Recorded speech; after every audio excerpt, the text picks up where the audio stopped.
Good morning बच्चों। हम लोग जो हिंदी में भारतवर्ष उन्नति कैसे हो सकती है पाठ पढ़ रहे थे, उसका ये पहला संकेत जो हमने लिखा है, ये सब तो समाज धर्म के अनुकूल है। अभी ये दूसरा संकेत है, अपने लड़कों को अच्छी तालीम दें। ये गद्यांश हम लोग पढ़ेंगे, ये दूसरी वीडियो में हम बना रहे हैं, देखिएगा। इसमें सबसे पहले गद्यांश पढ़ते हैं, क्या है? अपने लड़कों को अच्छी से अच्छी तालीम दो, पेंशन और वजीफा या नौकरी का भरोसा छोड़ो, लड़कों को रोजगार सिखलाओ, विलायत भेजो, छोटेपन से मेहनत करने की आदत दिलाओ। बंगाली, मराठा, पंजाबी, मद्रासी, वैदिक, जैन, ब्राह्मण, मुसलमान सब एक का एक हाथ पकड़ो। कारीगरी जिसमें तुम्हारे यहाँ तुम्हारा रुपया बढ़े, तुम्हारे ही देश में रहे, वैसा ही करो। जैसे हजार धारा होकर गंगा समुद्र में मिली है, वैसे ही तुम्हारी लक्ष्मी हजार तरह से इंग्लैंड, फारासीस, जर्मनी और अमेरिका को जाती है। सबसे पहले तो देखिए लेखक ने इसमें क्या कहा है, किस चीज़ पे प्रकाश डाला है। दो चीज़ें स्पष्ट रूप से इस गद्यांश में देखने को आई। जैसा कि यहाँ लिखा है ना कि लड़कों को रोजगार सिखलाओ, यानी बचपन से ही बच्चों को श्रम करने की आदत डालने की बात कही है। दूसरी बात यहाँ पे ये आई है कि बंगाली, मराठी, वैदिक, जैन, ब्राह्मण, मुसलमान सब एक साथ हाथ पकड़ो। मतलब जो धर्म और जाति के नाम पे जो हम आपसी मतभेद का भाव रखते हुए, द्वंद्व का भाव रखते हुए आपस में ही लड़ते झगड़ते रहते हैं, इसको दूर करने की बात लेखक ने कहा है और श्रम करने की बात को उन्होंने कहा है। इस पंक्ति में देखिए स्पष्ट रूप से पहली लाइन को देखते हुए लेखक ने क्या कहा है कि अपने लड़कों को अच्छी से अच्छी तालीम दो। अर्थात इन पंक्तियों में लेखक ने कहा है कि अपने आने वाली पीढ़ी को ऐसी शिक्षा दी जाए जो नए से नए रोजगार कर सकें और वो कहीं बेरोजगारी के शिकार न हो, उन्हें ऐसी शिक्षा दी जाए।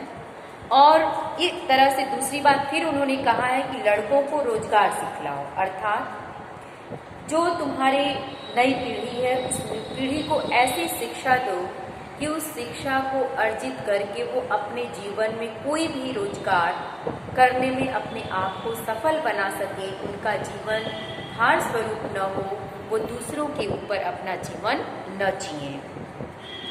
अब नई पीढ़ी में हर तरीके के कार्य करने की सीख देने की बात लेखक ने कहा है, यानी बचपन से ही उन्हें हर तरह के पुरुषार्थ करने की आदत डालने को कहा है, ताकि मेहनत करना हर बालक बचपन से ही सीख जाए और हमें जाति के नाम पर आपस में कदापि भेदभाव नहीं करना है। चाहे ब्राह्मण हो, चाहे हिंदू हो, चाहे मुस्लिम हो, सभी मिलकर देश की उन्नति के लिए हमें आगे बढ़ना होगा और देश उन्नति के लिए एकजुटता की भावना का विकास करना होगा, तभी हमारे देश की उन्नति हो सकेगी। लेखक आगे कहता है कि भारतवासियों को कारीगरी की शिक्षा को ग्रहण करना होगा, जिससे कारीगर हमारे ही देश में रहें और अपने दैनिक उपयोग की चीज़ों को हम अपने ही देश में बना सकें, जिससे हमारा पैसा हमारे ही देश में रहे, हम दूसरी जगह से कोई चीज़ें न मंगाएं जिससे हमारा धन दूसरों के देश में जाए।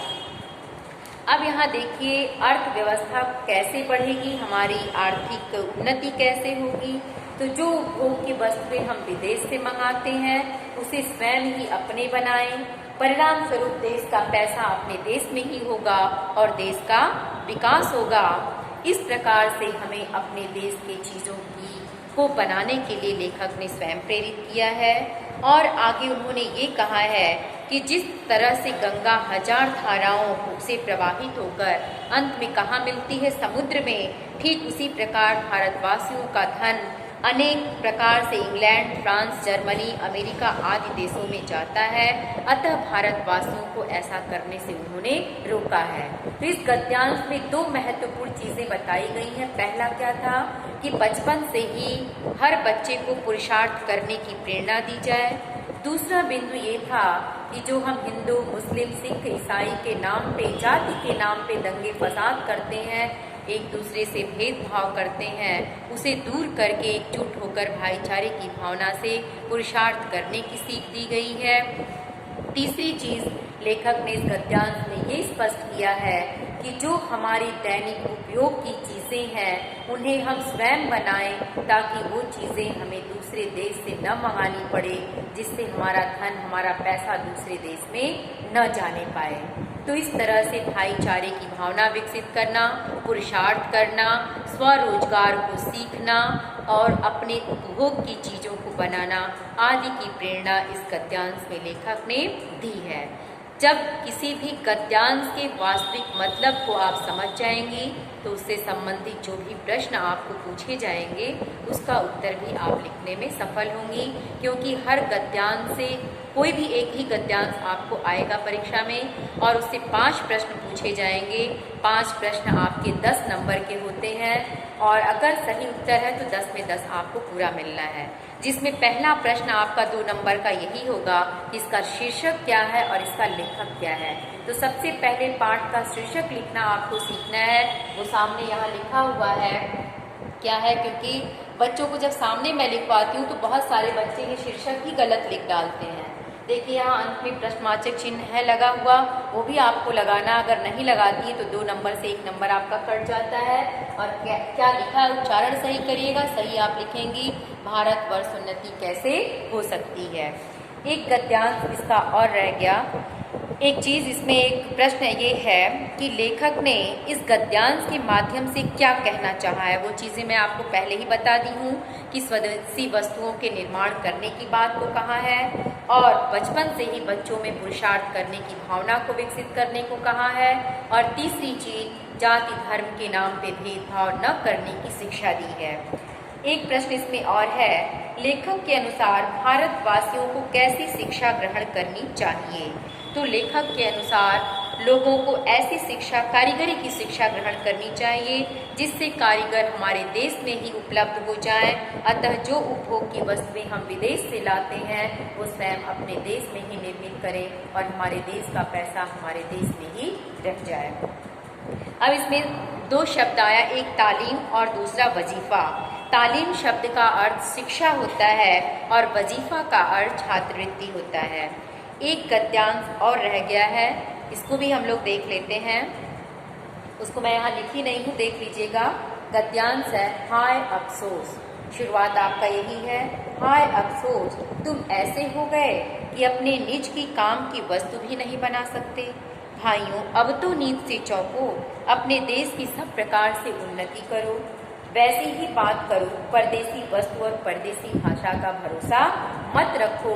जैसा कि इन्होंने भारत निज भाषा उन्नति है सब उन्नति को मूल, बिन निज भाषा ज्ञान के मिटे नहीं के सूल।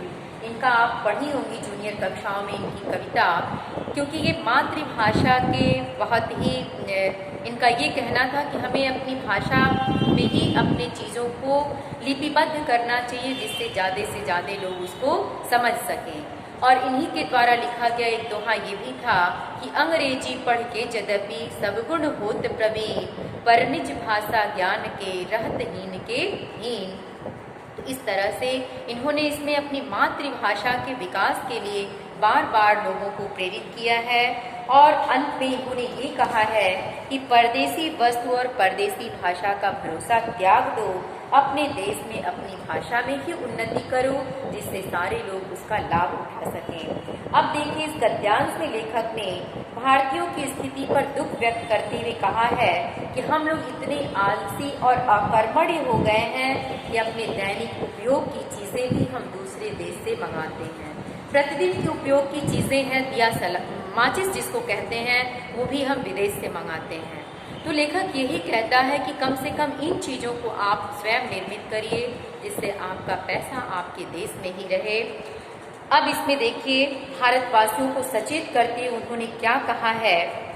सबसे पहले तो उन्होंने यही कहा कि मुझे बहुत ज़्यादा अफसोस है कि आप अपने दैनिक चीज़ों की उपयोग की चीज़ें, जो प्रतिदिन आपके उपयोग की चीज़ें हैं, उसे भी आप बाहर से मंगाते हैं, अर्थात आपका अधिक से अधिक धन विदेश में चला जाता है। तो तुम गुलामी के अंधेरों में जीकर अकर्मण्य और आलसी न बनो, तुम अपने कर्म को स्वयं करो, पुरुषार्थी बनो, अपने उपयोग की चीज़ें स्वयं बनाओ, स्वयं अपने अंदर श्रम करने का भाव पैदा करो। इस तरह से लेखक ने ये कहा है कि भाइयों, आपको इस अकर्मण्यता की नींद से जागना होगा। अब हमें अपने काम की हर वस्तु को देश में बनानी होगी। इससे हमारा बौद्धिक विकास होगा, देश की उन्नति होगी और इस तरह से लोगों को आर्थिक कार्य करने के अवसर भी प्राप्त होंगे। लोगों को अधिक से अधिक मात्रा में रोजगार मिलेगा, बेरोजगारी घटेगी। अब केवल अपने देश की उन्नति के विषय में ही हर पल सोचना है। जो चौराहे पे खड़े होकर गप लगाते हैं, उस गप में भी हमें देश के प्रबंध की बातें छांटनी होगी, देश की उन्नति की बातें करनी होगी, तब हमारा देश कहीं विकास की ओर अग्रसर होगा। और ऐसे खेल खेलने होंगे जिस खेल में भी विकास के मार्ग दिखाई दें, और ऐसे भाषण देने होंगे जिस भाषण में ओज का भाव है, लोगों को पुरुषार्थ करने के लिए प्रेरणा मिले, ऐसी चीज़ें हमें लोगों के सामने प्रस्तुत करनी होगी। अंत में भारतेंदु जी भारतीयों को समझाते हुए कहते हैं कि विदेशी अर्थात परदेसी वस्तुओं को त्यागो, परदेसी भाषा को त्यागो, और राष्ट्र के विकास तभी संभव हो सकेंगे जब अपने राष्ट्र में निर्मित वस्तुओं का उपयोग होगा और अपनी ही भाषा में चीज़ों का विकास होगा, और अपनी राष्ट्र की संस्कृति और सुरक्षित रखने के लिए जब हम जागरूक होंगे, तभी हमारे देश की उन्नति हो सकेगी। इसमें देखिए एक चीज़ ये है कि भाइयों, अब तो नींद से चौंको, इसका तात्पर्य क्या है? यहाँ देखिए, नींद से चौंकने का तात्पर्य अपने आलस्य और अकर्मण्यता को छोड़ करके पुरुषार्थ करने की प्रेरणा लेखक ने यहाँ लोगों को दी है। इसका मतलब यही है। और एक प्रश्न इससे ये भी है कि भारतवासियों को किसके भरोसे नहीं रहने की बात कही गई है। तो यहाँ भारतवासियों को परदेसी वस्तु और परदेसी भाषा के भरोसे न रहने की बात कही गई है। स्वदेशी वस्तु और स्वदेशी भाषा का प्रयोग करने पर बल दिया गया है। तो बस इसमें जो महत्वपूर्ण गद्यांश थे वो सारा मैंने आपको पढ़ा दिया, बता दिया। वो संकेत के द्वारा आप देख लीजिएगा, या जो भी वीडियो आप देखेंगी, कौन सा गद्यांश कहाँ से शुरू किया गया है, उस गद्यांश की वीडियो ध्यान से सुनिएगा। उससे संबंधित जो भी प्रश्न आपको बताए गए हैं वो जरूर आप लिख लीजिएगा, क्योंकि कोई भी इससे गद्यांश आपको पूछा जा सकता है। और एक गद्यांश से 10 नंबर का प्रश्न होगा। अगर ध्यान से वीडियो सुनी होंगी तो ये 10 नंबर का ये गद्यांश से प्रश्नोत्तर, और 5 नंबर की जीवनी, और 5 नंबर जो सूतपुत्र नाटक पढ़ाए हैं, ये 20 नंबर का प्रश्न आपका इसी सप्ताह में ही तैयार हो गया होगा, अगर आप की होंगी तो। और इसके पिछले वीडियो में कबीर की जीवनी 5 नंबर का, वो भी निश्चित रूप से एग्जाम में आता है। साखी और पदावली दोनों में से किसी में से एक पद्यांश से 10 नंबर का प्रश्नोत्तर पूछा जाएगा। तो आपका पूरा 25-30 नंबर का 35 नंबर का प्रश्न आपका 2 सप्ताह के अंदर तैयार हुआ है। अगर आप नहीं वीडियो देखेंगी तो ये आपका नुकसान होगा बेटा, आप समझिएगा। Thank you.